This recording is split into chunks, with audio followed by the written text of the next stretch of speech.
ज़ाहिर है peoples party Sindh पर तो बरसरे इक़्तिदार है ही इतने सालों से, लेकिन यहाँ पर्टिकुलरली अर्बन सिंध में वही डिलीवरी की शिकायत हैं। अर्बन सिंध के लोग नाला नज़र आते हैं अब भी पीपल्स पार्टी से, और यहाँ पे हमेशा से MQM का फैक्टर भी एक हकीकत रहा है। अब आपको लगता है कि पीपल्स पार्टी ने सोचा है कि अपनी अगर इमेज बेहतर करनी है पर्टिकुलरली इन अर्बन सिंध, तो ये बल्दियाती जो निज़ाम है इसमें परफॉर्मेंस दिखानी होगी, और इसके लिए सर्टनली फिर परफॉर्मेंस दिखाने के लिए इख्तियारात भी लेने पड़ेंगे। जी शुक्रिया। देखिए, पीपल्स पार्टी कराची में हमेशा से एक बड़ी जमात रही है, इसमें तो कोई दो राय नहीं है। MQM ज़ाहिर है, MQM का 25-30 साल का प्रीडोमिनेंट रोल अर्बन सिंध का रहा है। उन्होंने उनके जो मेयर डॉक्टर फारूक सत्तार भी, मुस्तफ़ा कमाल भी, 2 मेयर उनके बैक टू बैक, और अगर शायद 2001 में वो बॉयकॉट नहीं करते तो ऐन मुमकिन था कि 2001 में अगर वो करते तो ऐन मुमकिन था कि उनके मेयर तीसरा मेयर भी मुंतखब होता, लेकिन उन्होंने बॉयकॉट किया था उस वक्त।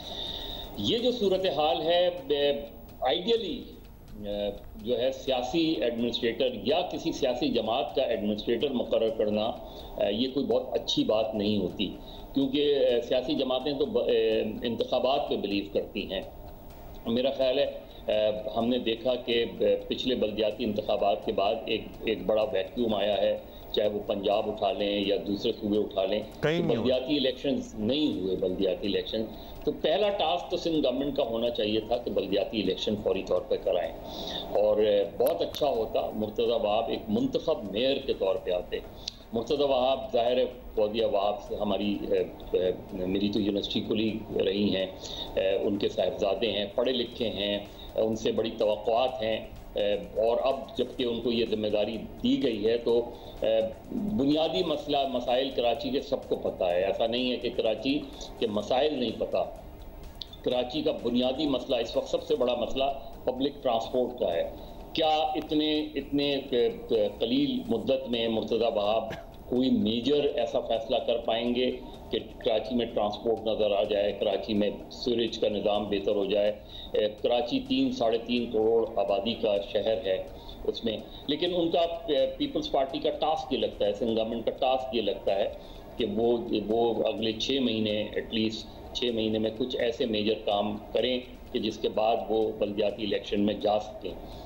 लेकिन ऐन मुमकिन है कि क्योंकि अगर आम इंतखाबात अगले साल अक्टूबर में हो जाते हैं, बहुत से लोगों की क़यास आराई है, या फिर जो शेड्यूल के मुताबिक तो अक्टूबर 2023 में होने हैं, तो कितना लंबा पीरियड लेंगे मुर्तज़ा वहाब या पीपल्स पार्टी सिंध में बल्दियाती इलेक्शन करा के और आम इंतखाबात? मुझे लगता है ये कि टास्क ये है कि आम इंतखाबात में हमें खातिर खा कराची से कामयाबी मिले। याद रखें। अच्छा मजहर साहब, बिल्कुल इसी पॉइंट पे हम आ भी रहे हैं कि अगर ये पेग है कि आम इंतखाबात में कोई फेवरेबल पोजीशन में पीपल्स पार्टी अपने आप को पाए, तो क्या ये टाइम इनफ है कि वो सारे ग्रीवेंसेस जो कि कराची के शहरियों को हमेशा से रही हैं वो इतने अरसे में मुर्तज़ा वहाब एडमिनिस्ट्रेटर लग के आके उन चीज़ों को कुछ बेहतर कर सके, कुछ फेवरेबल लाइट में पीपल्स पार्टी आ जाए एकदम? एंड ऑफ कोर्स इलेक्शंस में बिल्कुल, और इलेक्शंस में फायदा भी हो कुछ। देखिए, जो अर्बन सिंध का जो इशू है, अर्बन सिंध ही में इस वक्त बड़ा वैक्यूम है। वैसे तो रूरल सिंध में भी है, अगर लेकिन सियासी जमातें हमारी यहाँ माइनस पीपल्स पार्टी वहाँ जाके सियासी काम ही नहीं करती। अभी भी PTI के पास इतना लंबा अरसा था, PTI ने बिल्कुल जाके रूरल सिंध में काम नहीं किया। अब अर्बन सिंध में पिछले दिनों अली ज़ैदी साहब से मुलाकात हुई थी, उन्होंने एक बड़ा लंबा चौड़ा उनका एक प्लान है, अरबों डॉलर का प्लान है, जो उन्होंने कम से कम 5 प्लान ऐसे हैं जिनमें से 3 उन्होंने शेयर किए मुझसे। तो अब उनकी भी कोशिश ये है, PTI की भी, कि हम जो है वो कराची, हैदराबाद, मीरपुर खास, नवाब शाह सक्कर से जो है कुछ अच्छी खासी नशिस्तें जीतें, और पीपल्स पार्टी का भी यही प्लान है, और इसमें कोई हर्ज भी नहीं है अगर इस कॉम्पिटिशन नहीं तो अगर में ये अरबों डॉलर और ये अरबाब रहीम साहब को लेके आना, उनके ज़िम्मे ये तमाम टास्क सौंप देना कि जनाब आप रूरल सिंध में ज़रा PTI के लिए काम करें या मुतहर्रिक करें, आपको लगता है कि इज़ ही केपेबल इनफ कि वो कर पाएंगे? अरबाब रहीम तो बिल्कुल भी मुझे नहीं लगता, क्योंकि अरबाब रहीम गलत चॉइस है इमरान खान साहब की। और मैंने बहुत से पीटीआई के लोगों से बात की, उन्हें भी इस सिलेक्शन पे तहफ़्फ़ुज़ात हैं। मेरा ख्याल है पीटीआई को अपना किसी आदमी को लाना चाहिए था, चाहे वो 2023 में आप अरबाब रहीम हैं जो एक ख़ास सर्कल है एंटी पीपल्स पार्टी ग्रुप का, उसके इत्तेहादी तो बन सकते हैं आप, लेकिन खुद जाके सियासी काम करना चाहिए, बहैसियत पीटीआई जाके काम करना चाहिए, तो आपको 2023 में कुछ रिजल्ट मिल जाएंगे, 2028 में and his association with the former dictator is so strong कि वो जब भी वो नजर आते हैं तो वो सारा टेन्योर फिर लोगों को याद आता है। हाँ, वो भी है खैर, और भी इस वक्त लोग हैं उनकी कैबिनेट में, लेकिन अर्बन सिंध इस वक्त जो है उसमें वो बिल्कुल एक खुला मैदान है इस वक्त अर्बन सिंध।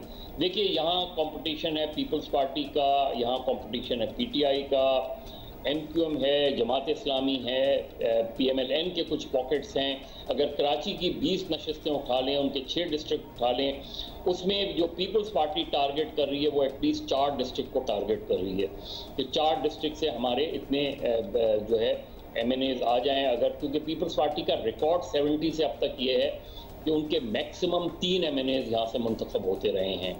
आपने जमात इस्लामी का तस्करा किया तो नेमतुल्लाह खान साहब भी फिर मुझे याद आ गए, क्योंकि जाहिर है कि उन्होंने भी बड़ा काम किया है शहर के लिए, लेकिन उसके बाद जमात इस्लामी मज़हर साहब वेरी क्विकली और मुख्तसरन बता दें, अब क्या एक्सपेक्टेशंस हम रखें मुर्तज़ा वहाब से? अब टाइम भी कम है, मुकाबला भी सख्त है, एक्चुअली अचीवेबल क्या चीज़ें हैं? देखिए, पब्लिक ट्रांसपोर्ट अगर, क्योंकि एक एडवांटेज मुर्तज़ा को ये होगा कि उनको सिंध गवर्नमेंट की कंप्लीट सपोर्ट होगी। अब उनका जो मेन इस वक्त कराची का इशू है, देखिए अभी इस वक्त बारिशें उस तरीके से नहीं हुई, लेकिन मेन इशू सीवरेज और पब्लिक ट्रांसपोर्ट वो फौरी तौर पे कर सकते हैं। अगर सिंध गवर्नमेंट चाहे तो पब्लिक ट्रांसपोर्ट फौरी तौर पे कर सकती है।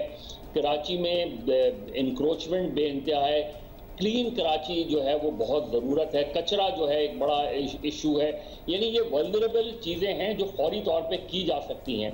बाकी तो वो अपने प्लान खुद अनलीश करें, बताएं कि वो इस शॉर्ट टर्म में चले 1 साल के लिए, अगर 1 साल के अरसे में वो क्या क्या चीजें फौरी तौर पे कर सकते हैं और कराची को दे सकते हैं। जी, वी कैन हैव मुर्तज़ा आप सून on the show as well, और उनसे भी हम सारे प्लान्स जान लेंगे। बहुत शुक्रिया आपका। लेकिन अगर इस तरह देखा जाए, बहुत शुक्रिया मज़हर साहब फॉर बीइंग विद अस, लेकिन अगर इस तरह देखा जाए तो बड़ा आइडियल सिचुएशन है। अगर कोई डिफरेंस हो सकता है, कुछ काम हो सकता है, तो फिर this is an ideal situation जहां हुकूमत ऑब्वियसली साथ ही मुर्तज़ा वहाब भी, वो जिस तरह मज़हर साहब ने कहा है, उनको बड़े अच्छे साथ इख्तियारात भी मिल सकते हैं। मतलब he is in ideal position to actually make a difference और कराची की आवाम को कुछ फ़ायदा हो। If you have ever got a chance to meet him, he is also concerned about Karachi. You know, being from Karachi, being born and brought up in Karachi, वो एक कराचीआइट हैं भी और वो चाहते हैं कि कराची में कुछ बेहतरी आए।